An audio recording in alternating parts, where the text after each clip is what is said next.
Merci pour cette invitation. Je crois que la première question qui est la plus préoccupante, c'est la place de la population dans la lutte contre l'épidémie. C'est une place absolument majeure et, à mon sens, elle a été quasiment inexistante. Inexistante parce qu'il faut bien comprendre qu'en matière de communication, il y a un espace considérable entre la situation de l'émetteur, c'est-à-dire l'État autoritaire qui dit voilà, il faut mettre des masques, lavez-vous les mains, etc. Et puis les récepteurs. Et un récepteur, c'est 66 millions de Français, tous différents, aussi bien nonagénaires dans un EHPAD, un étudiant dans une université ou plus malheureusement chez lui, un salarié dans un haut fourneau, un chauffeur routier, des étudiants en théâtre, des élèves, bref, l'ensemble de la société, des mères de famille, reçoit une information contraignante qui lui paraît éventuellement adaptée à ses possibilités, mais aussi totalement inadaptée. On peut imaginer qu'un chauffeur routier se dit « mais en quoi je suis en situation de risque dans mon camion tout seul ? Moi, le masque, ça n'a pas de sens. » D'où, à mon avis, la question centrale qui est l'insertion, la part des citoyens. Et là, il y a eu une absence totale, et à mon avis, ça pose un problème éthique majeur dans notre pays, qui est incapable, au fond, de faire confiance aux relais citoyens. Les relais citoyens, ça peut être les mairies, ça peut être une association étudiante, ça peut être un syndicat, ça peut être une école, toute autre entreprise, bref, un groupe de citoyens qui entend un message autoritaire et qui est capable de le renvoyer à un milieu qu'il connaît bien. Alors, on ne peut pas idéaliser, on n'aura pas une perfection dans les 66 millions de Français, mais au moins que les étudiants, dans leurs préoccupations, soient confrontés à une parole qui soit relativement concrète. Je prends un exemple. Le masque. Alors le masque, oui, c'est en même temps un objet totalement abstrait. Et l'expérience a montré que depuis plusieurs mois, les gens, en fonction de leur activité, le plus trivial, ça me paraissait par exemple, on oblige les gens à mettre un masque dans la rue, c'est parfaitement légitime pour s'habituer. Ils rencontrent un ami, une amie, la première chose qu'ils font, c'est de retirer le masque pour se reconnaître. C'est un réflexe presque inconscient. Et c'est à ce moment-là que les petites gouttelettes vont passer à quelques centimètres. On leur a porté le masque pendant 18 heures par jour et puis pendant les 10 minutes, on va contaminer quelqu'un. De la même façon, on en a assez de mettre le masque sur le nez, alors on le met sur la bouche. Or, le nez est le repère du virus. Donc, le mettre sur la bouche, c'est comme si on mettait un sparadrap sur le cuir chevelu. Bref, au fond, cet sentiment, on rentre dans un bar au mois d'août-septembre, eh bien, on est dans un lieu qu'on considère comme sans masque. Parce qu'évidemment, on ne peut pas boire avec un masque. On pouvait très bien imaginer, moi j'ai vu des centaines de personnes dans un bar, toutes renforcées, et qui aboutissaient à une contamination hyper importante, aboutissant à la poursuite de l'épidémie. Et donc, on pouvait très bien imaginer que dans un bar, on prend un café, on enlève le masque pendant les 2-3 minutes, puis on remet le masque et on discute. On va au restaurant, on commande, on a le masque, on prend un premier plat, on enlève le masque, et ensuite on attend la facture, etc. Au fond, avoir le sentiment que le masque, il est adapté à la situation de chacun. Et il n'y a pas une espèce d'universalité. Il faut comprendre les difficultés et éventuellement les révoltes. Et le problème, c'est que les révoltes, elles sont aussi la poursuite de l'épidémie. Et donc, si chacun se considère comme détenteur de sa propre liberté, il est quelqu'un qui expose à la non-liberté des autres. Donc, je pense que ce manque qui a été, au fond, de s'adapter à des discours non pas contraignants, mais des discours qui permettent aux citoyens d'avoir leur capacité d'intelligence minimale de réaction. Nous ne sommes pas des animaux à qui on met une espèce comme un cheval sur la bouche, comme autrefois quand ils mangeaient leur avoine. Nous sommes des citoyens à part entière, prêts à nous protéger et à protéger les autres si on comprend les enjeux. Les enjeux, le masque, les pays qui ont mis le masque sans difficulté sont les pays d'Asie du Sud-Est, mais ils sont habitués. Pour eux, c'est culturellement évident. Pour nous, c'est non seulement pas culturellement évident, mais c'est une violence. Donc le problème, c'est comment transformer une violence en intelligence de la relation à l'autre. Et là, je crois qu'il y a eu une sorte d'écart malheureux entre un autoritarisme d'État indifférent à la façon, sauf par les contraventions, de résoudre les questions. Au fond, cette épidémie, elle dure, il faut tout de même qu'elle cesse. Et moins on aura notre sentiment d'être des esclaves de l'État, plus on aura le sentiment de participer à la co-construction de la prévention, et je pense que les choses iront beaucoup mieux que cette passivité. Voilà en gros, au fond, ce qui a manqué, à mon sens, et ce que j'espère ne pas avoir à proposer pour la deuxième pandémie de 2028.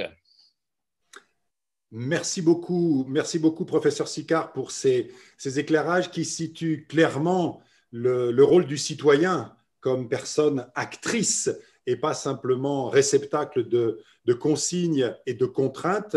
Vous nous avez indiqué qu'il s'agissait finalement de permettre aux citoyens de prendre toute leur place dans une démarche de santé publique, mais oui. Comment est-il possible d'y parvenir? Comment est-ce qu'on développe cette capacité finalement pour chacune et chacun dans la diversité des situations que vous avez exposées pour prendre en charge sa propre contribution à la lutte contre la pandémie? Qu'est-ce qui peut être proposé comme démarche? Moi, je crois qu'il faut faire confiance à des relais.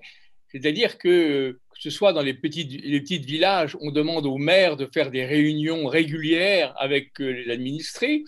Quand c'est une association étudiante, on demande aux étudiants d'en débattre et on propose à celui qui sera l'animateur de recevoir une information claire et quel est le but de cette prévention. De la même façon, dans un collectif, une entreprise, c'est-à-dire on considère que c'est pas, on va pas faire de chaque citoyen un porteur de message, mais au moins qu'il y ait des lieux répétés, hebdomadaires, où on entend les protestations des citoyens, de ceux qui disent « ma liberté est plus importante que tout », eh bien on y répond. Au fond, ce n'est pas tellement difficile dans une société de faire… On parle d'une démocratie, on a bien rassemblé 150 citoyens pour parler du climat, on peut très bien en proposer 10 000 pour être des vecteurs, pas forcément des vecteurs qui soient des moutons, mais au moins qui comprennent de l'intérieur les enjeux et qui les restituent à l'autorité d'État. Et moi, je crois que, au fond, le principe, avec tous les moyens que nous avons informatiques, on n'est pas au Moyen-Âge. Avec tous les moyens que nous avons, on peut très, très bien encourager, et ça ne coûterait pas des fortunes, parce que l'État délègue à un nombre considérable de volontaires le soin d'informer et éventuellement de critiquer la façon dont la prévention est proposée. Moi, je crois que ce n'est pas extrêmement difficile. Je partage tout à fait votre analyse. Merci beaucoup, professeur Sicard. Il est très clair que l'infantilisation des citoyens a montré ses limites, alors que la richesse de ce que l'on appelle souvent les corps intermédiaires, les associations, les fondations, des gens prêts à s'engager n'ont pas été mobilisés, les collectivités territoriales ne l'ont pas été, alors qu'elles incarnent la réalité des relais d'accompagnement au plus près de la population et donc de ces démarches qui relèvent d'une forme d'éducation des individus, éducation, construction des compétences pour savoir se comporter dans ces périodes de pandémie. Valérie Vassenko, oui, pardon. Le paradoxe, simplement une seconde. Allez-y, allez-y. Le paradoxe absolu, c'est qu'on n'a pas demandé aux vétérinaires leur avis, alors que ce sont les seuls qui connaissent vraiment cette question. Les vétérinaires ont été mis hors jeu, alors qu'eux sont des véritables compétents. C'est quand même assez étrange. C'est qu'on considère que les animaux, alors qu'en fait, c'est une maladie animale qui affecte l'homme, donc les spécialistes des animaux, il faut les consulter. Merci beaucoup, professeur Sicard. Vous faites partie des personnes, et je pense que nos auditeurs le savent, qui défendent cette idée, comme on dit en anglais, de One Health, une seule santé, parce que la santé des animaux, la santé des végétaux, la santé de notre planète et notre santé sont directement interreliées. Il n'est pas un instant pensable de les dissocier. Et l'exemple que vous venez de prendre est tout à fait éclairant à ce sujet. Valérie Vassenko, une question pour le professeur Sicard avant d'aller vers la seconde question, celle des personnes vulnérables. Oui, on a pas mal de réactions, de remarques et de questions des participants qui se posent la question justement de comment expliquer cette absence de réflexion éthique dans les orientations prises par l'État. Comment expliquer qu'on ait cette culture de réponse autoritaire descendante. Voilà. Comment est-ce que vous expliquez ça, professeur Sicard? Je l'explique parce que nous sommes habitués, nous avons une culture descendante, comme la personne le dit. À l'école, on est habitué à se taire. Et que si on lève la main, taisez-vous, on verra ça à la fin. Alors que dans les pays anglo-saxons, l'élève peut interrompre le cours du professeur en disant « j'ai pas compris, mais je croyais que c'était autrement ».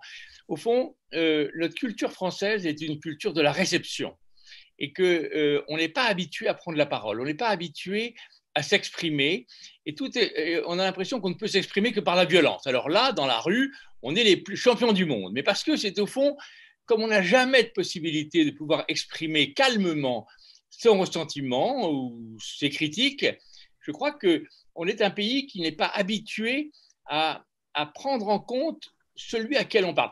En médecine, moi j'ai passé mon temps, on dit que les médecins, au fond, interrompent le malade moins de 28 secondes après son discours. C'est-à-dire que c'est le médecin qui sait ce qu'a le malade. Et laisser parler le malade, mon maître me disait, laissez parler le malade, il vous offre le diagnostic. Eh bien, c'est quelque chose qui est pareil. C'est au fond, le récepteur est considéré comme quantité négligeable. Très étrange. Merci infiniment pour ces éléments qui nous renvoient, professeur Sicard, tout simplement aux problématiques culturelles, à des évolutions, des changements de fond. Et merci d'avoir mentionné les pays d'Asie du Sud-Est pour lesquels eh bien, des évolutions culturelles, mais aussi un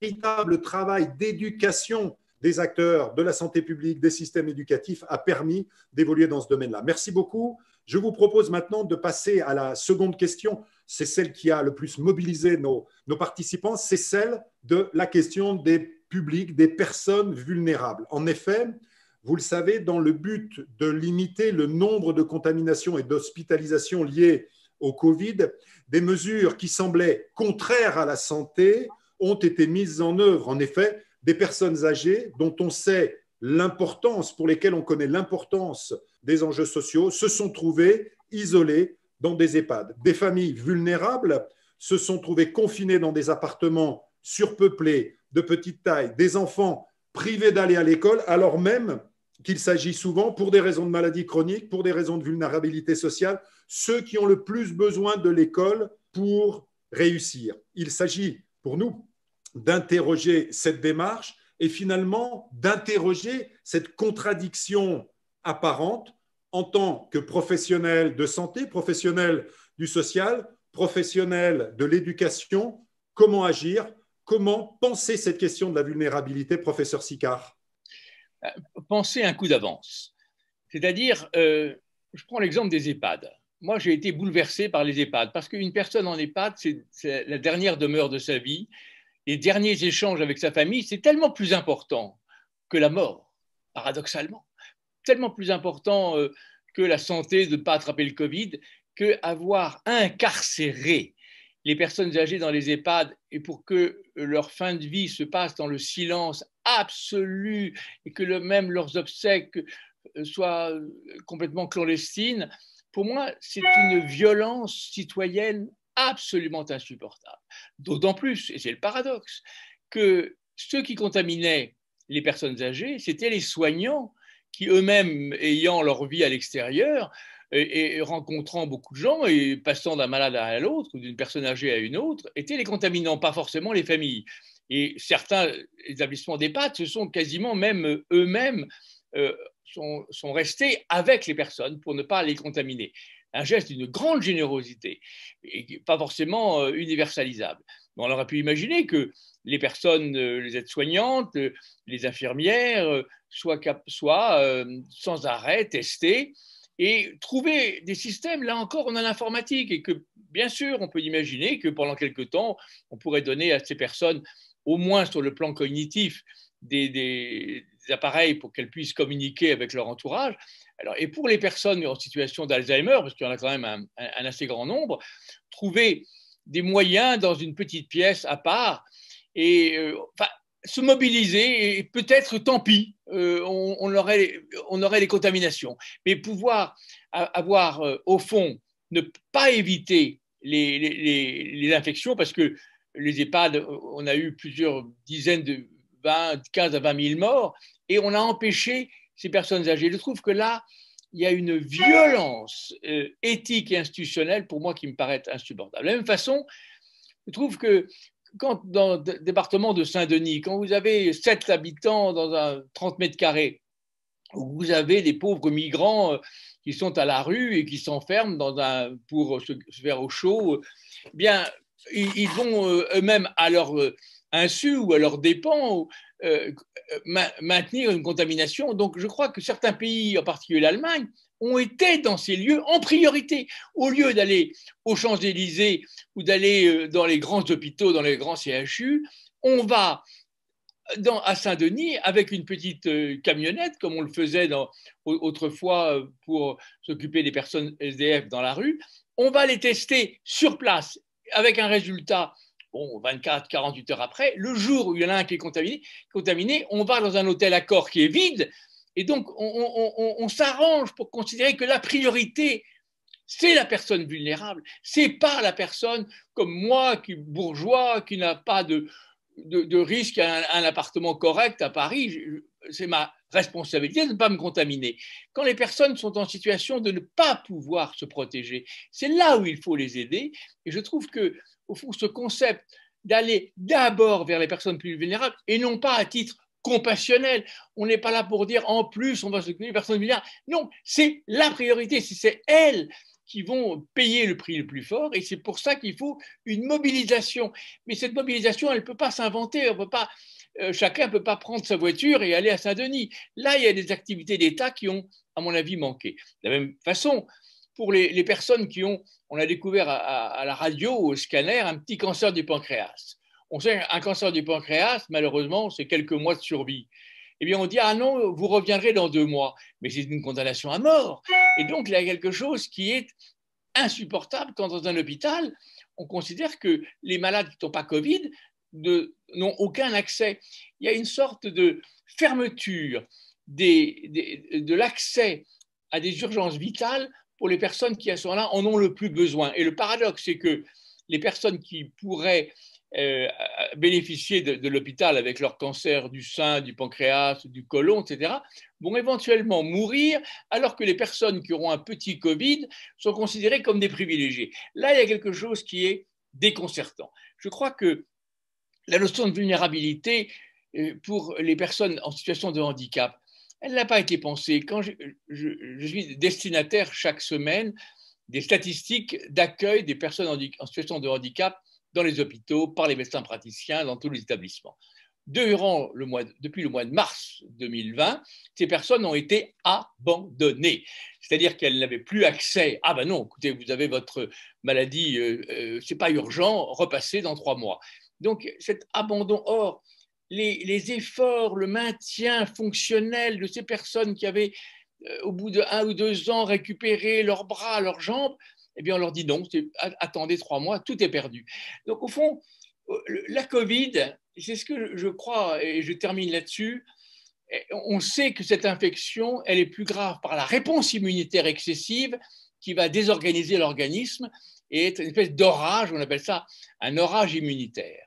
Eh bien, sur le plan social, cette maladie a la même conception. C'est la réponse de la société qui va diversifier, qui va écarter les personnes les plus vulnérables, qui va enfermer dans un EHPAD sans visite les personnes âgées, qui va contribuer, au fond, à la douloureuse mémoire. Ce n'est pas les morts qui vont nous hanter pendant plusieurs années, c'est la douloureuse incapacité que nous avons eue à ne pas faire citoyenneté ensemble.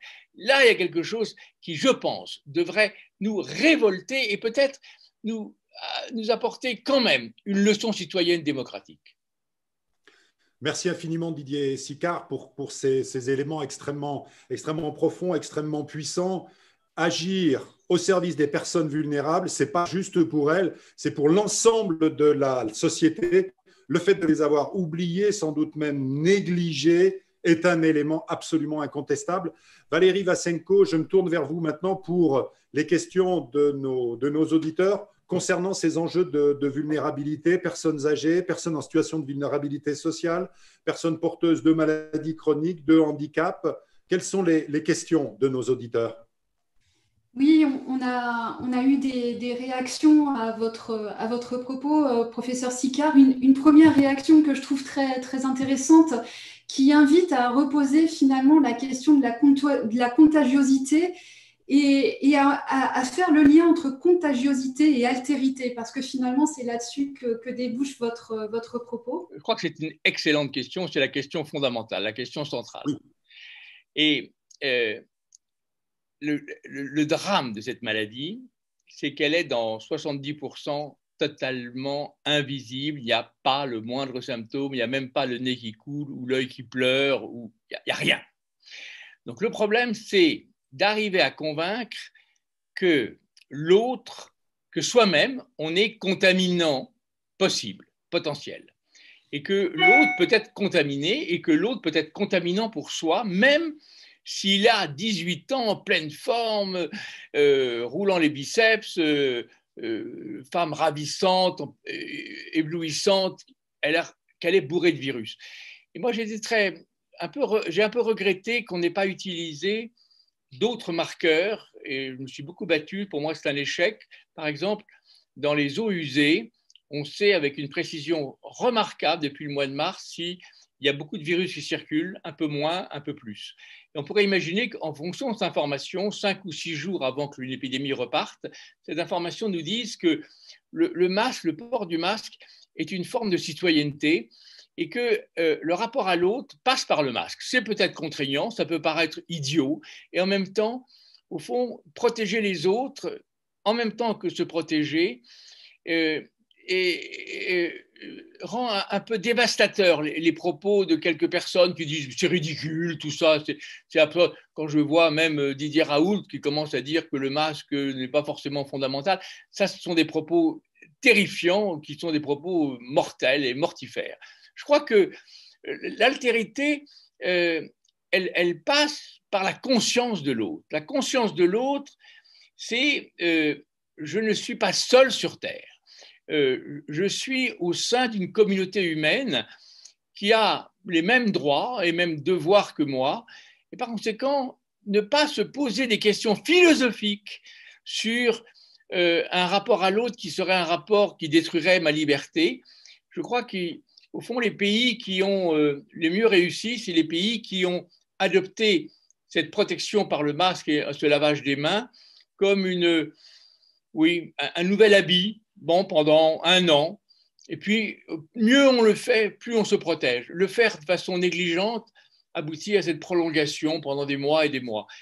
Mais au fond, les messages ont été des messages lénifiants dans le métro, des messages mais qui étaient un message creux, des messages insipides, des messages qui étaient insupportables, comme Sarah va voir sa grand-mère pour faire un barbecue. On avait envie de dire, écoutez, ce n'est pas avec ce genre de message que vous allez rendre responsables les gens. Au fond, c'est de se dire très simplement que le matin, on sort, on met son masque et on ne le retire pas quand on rencontre quelqu'un.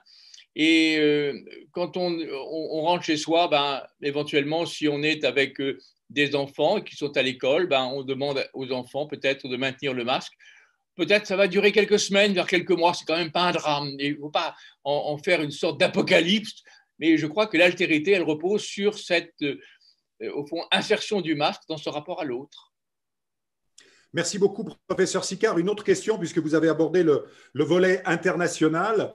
Est-ce qu'on n'a pas finalement tellement focalisé sur la problématique du virus au point d'en oublier les autres déterminants de la santé? À titre personnel, je me rappelle de la déclaration du professeur Whitty, qui est le Chief Medical Officer en Grande-Bretagne, qui est l'équivalent de Jérôme Salomon, le directeur général de la santé chez nous, et qui, dès le début, avait dit « Attention, il faudra choisir nos morts entre ceux qui mourront du Covid, ceux qui ne mourront parce que les services d'urgence seront saturés, qu'ils ne pourront pas accéder aux soins, ceux qui mourront, et vous en avez parlé, les personnes atteintes de cancer qui seront diagnostiquées plus tard et ceux qui mourront, terribles et nombreux, de l'augmentation des inégalités de santé liées à la crise sanitaire. Est-ce qu'on n'a pas justement trop focalisé sur ce déterminant de la santé alors que d'autres, nombreux, sont aussi extrêmement importants en termes d'impact sur la santé des personnes?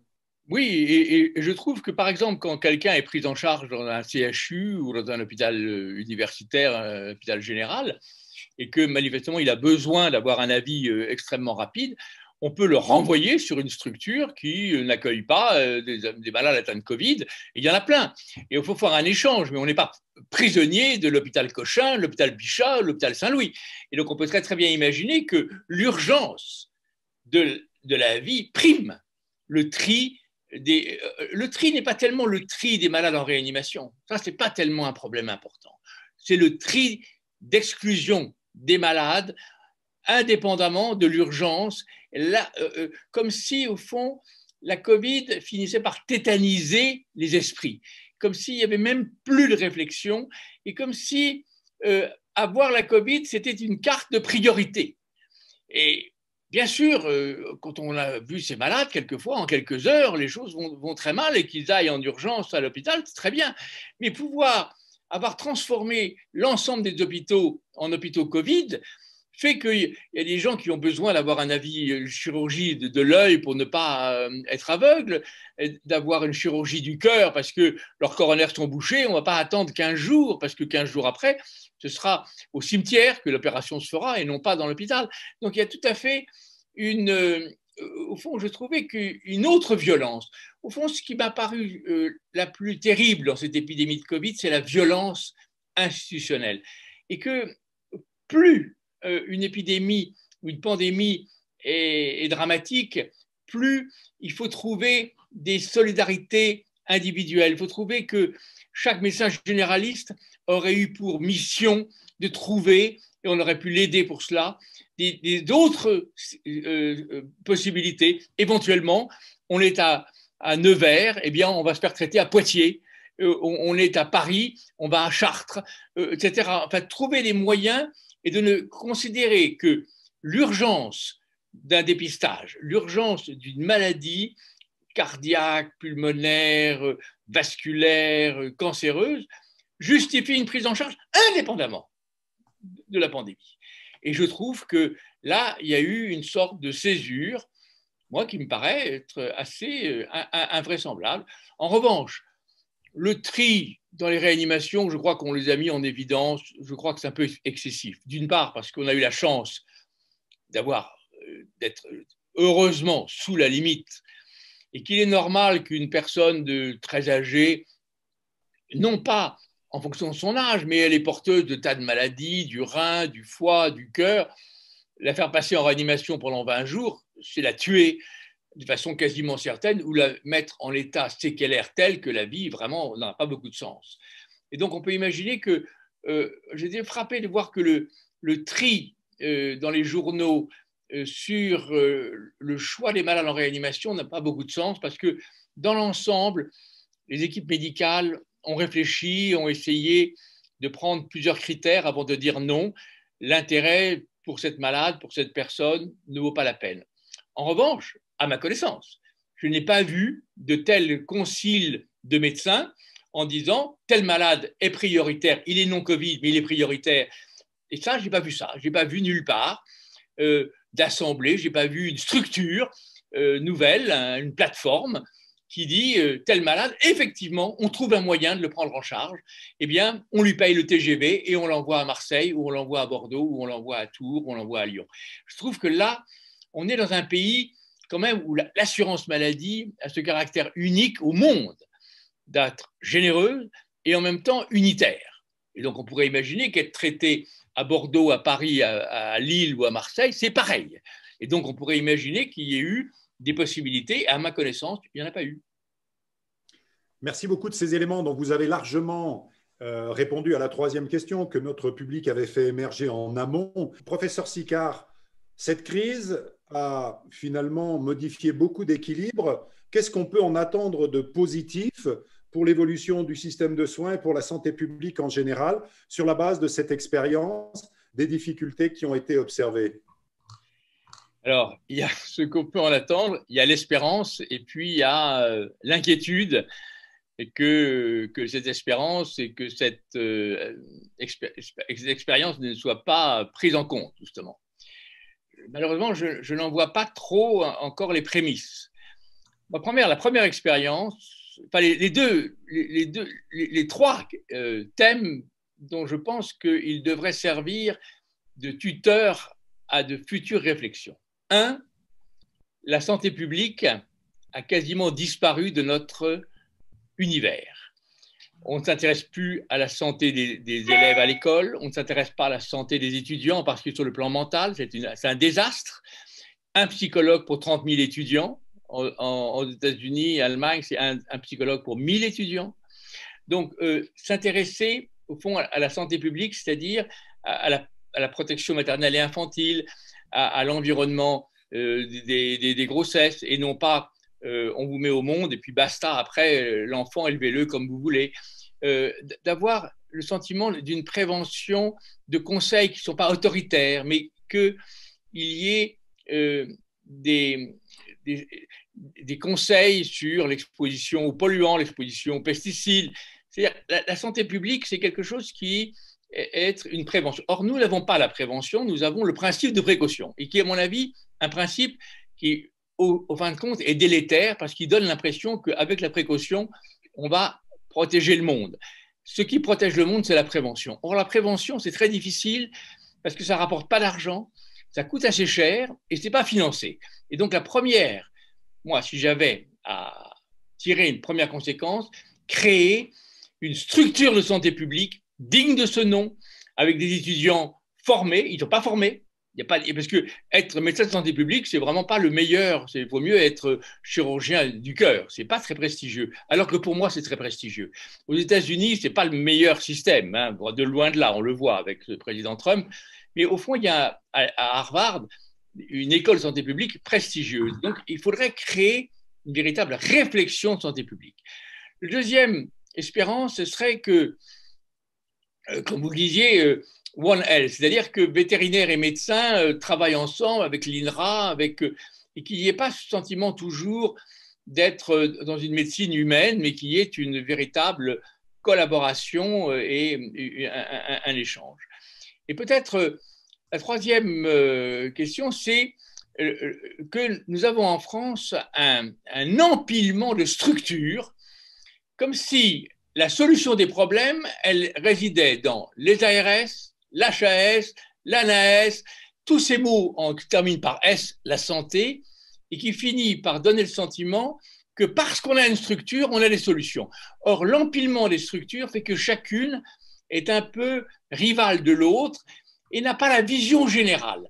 Au fond, le paradoxe français, c'est qu'on a un système d'assurance maladie merveilleux, unique au monde, qu'il faut surtout garder. Mais on n'a pas les outils pour permettre, au fond, à ce que ce système d'assurance maladie financier soit concrètement capable d'aider les citoyens dans leur vulnérabilité, dans leur questionnement, de venir sans les embêter. On va pas embêter chaque citoyen, dire il faut faire ci, il faut pas manger, mais pas se faire simplement 5 fruits et 2 salades par jour. Tout ça, c'est dérisoire.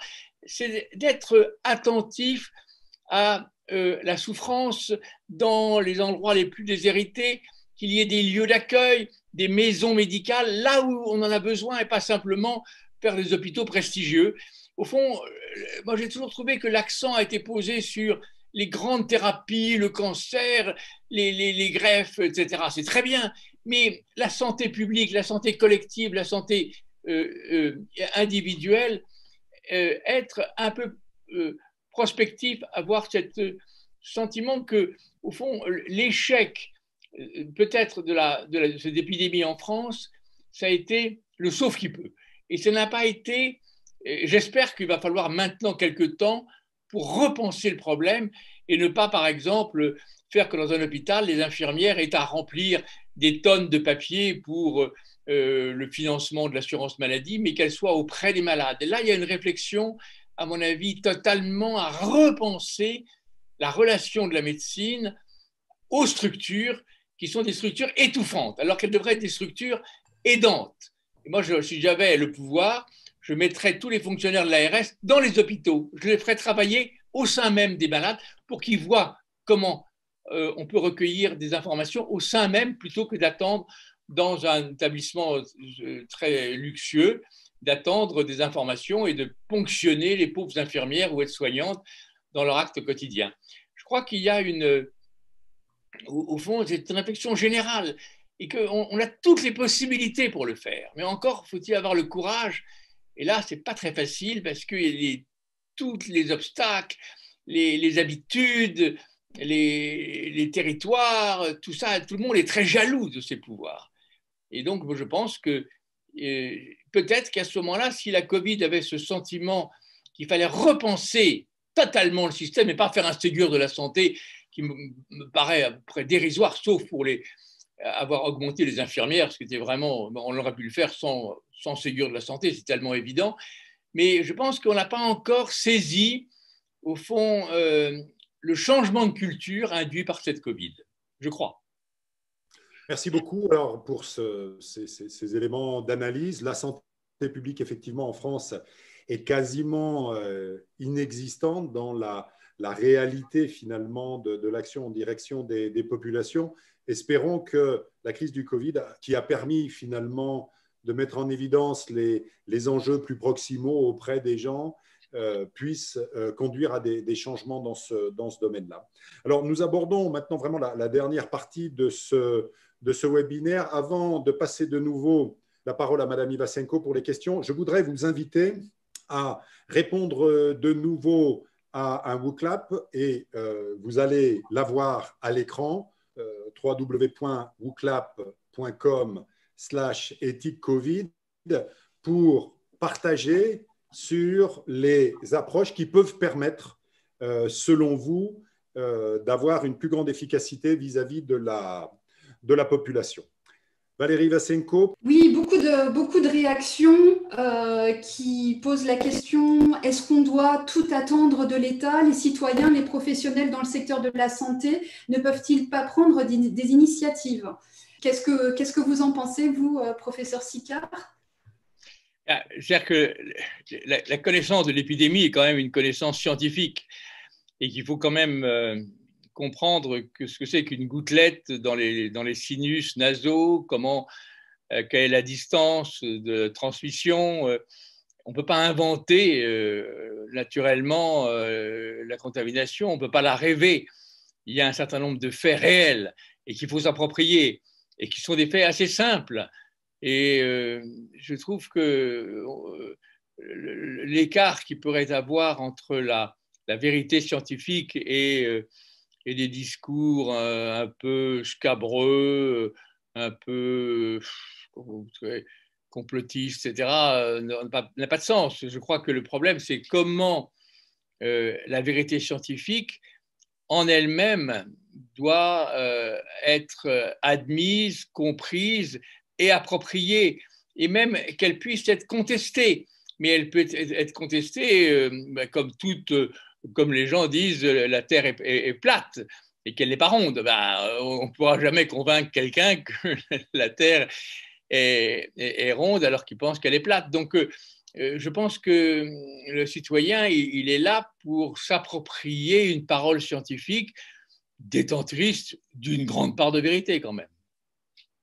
Alors, ne voyez-vous pas une forme de contradiction entre, d'une part, la nécessité de faire confiance aux citoyens, de leur permettre d'être acteurs, de prendre part à la lutte contre l'épidémie, et en même temps de souligner le fait que nous avons besoin d'une parole forte, d'une parole relative aux données scientifiques.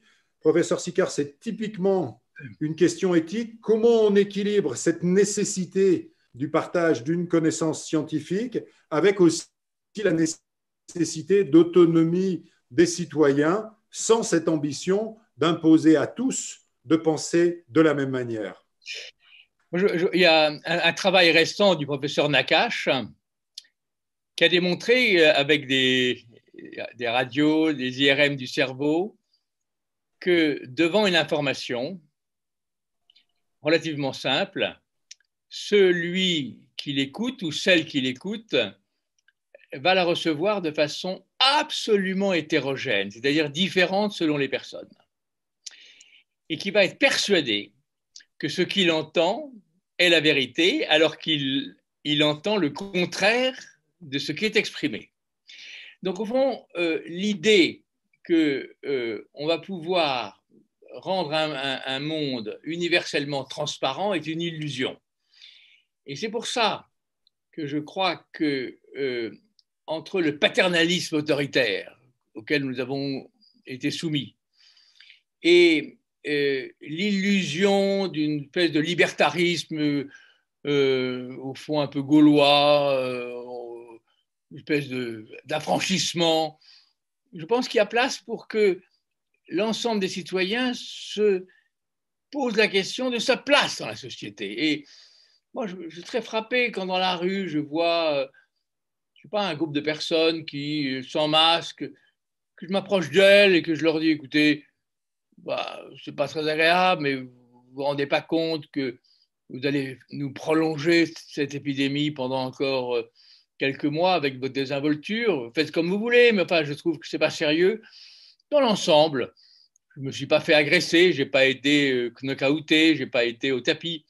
Donc, je crois que il y a place, si vous voulez, pour ce mélange d'une parole de vérité et, comme je le disais initialement, d'une réponse qui donne le sentiment que chacun exprime son rapport à l'autre. Moi, j'ai toujours été le sentiment que les humains n'ont dû leur survie que par le rapport à l'autre. Et que si nous avions été des homo sapiens jaloux de notre liberté, il n'y aurait pas eu d'humanité. C'est pour ça que je crois qu'il ne faut pas se poser des questions existentielles, mais être attentif à cette question. Merci beaucoup pour ces éléments qui sont là aussi extrêmement forts et qui éclairent notre réflexion. Sans doute que, comme vous l'avez dit, cet équilibre à trouver entre un optimisme béat dans je dirais dans la vision qu'on peut avoir des compétences de la population et un autoritarisme paternaliste, sans doute le levier de la communication, je qualifierais d'intelligente. Certains pays ont mis en place des kits à direction de la population pour partager une information solide, et surtout l'éducation sont sans doute des leviers qui peuvent permettre de trouver cet équilibre entre les deux. Professeur Sicard, vous avez à l'écran un nuage de mots qui correspond à ce que l'ensemble des participants ont proposé en réponse à la question des leviers qui permettaient d'impliquer la population dans la lutte contre l'épidémie. Pour conclure, puisque nous arrivons au terme de ce webinaire, pourriez-vous commenter? Vous le savez, les mots les plus gros sont les plus présents et on y trouve santé, prévention, participation, citoyen, organisé, professionnel, impliqué. Et puis, de nombreux mots, cette fois, autour de citoyenneté, de donner les moyens, de la place des artistes, des personnes engagées. Qu'est-ce que vous inspire ces propositions et ces contributions de nos auditeurs, professeur Sicard? Ça m'inspire une seule réflexion, c'est l'intelligence des citoyens. C'est-à-dire qu'au fond, on se rend compte du vivier de créativité, du vivier d'intelligence qui est là, que ce soit la participation, la prévention, l'organisation, bref, au fond, ce qui est très réjouissant, j'ai le sentiment, moi, que pour la première fois, de voir le partage par des personnes dont j'ignore l'âge, l'activité, le sexe, et d'avoir tout à fait encouragé. Et j'ai le sentiment partager ma réflexion, et pour moi, c'est d'un bonheur très grand. Merci beaucoup, professeur Sicard, sur cette note de confiance devant la créativité, l'engagement des différents acteurs. Merci infiniment de votre présence ce soir. Merci à tous les auditeurs de ce webinaire. Le prochain webinaire, c'est mercredi prochain, autour des politiques européennes de santé publique. Et je vous invite à noter d'ores et déjà le webinaire du 20 janvier, un sujet qui est directement en lien avec les préoccupations du professeur Sicard, puisque le thème en est la santé au plus près des gens et notamment des personnes vulnérables autour de l'aide et du soutien à domicile. Merci professeur Sicard, merci à tous et à bientôt pour de nouveaux webinaires de la série des webinaires de la chaire UNESCO et du Centre collaborateur OMS Éducation et Santé. Merci beaucoup.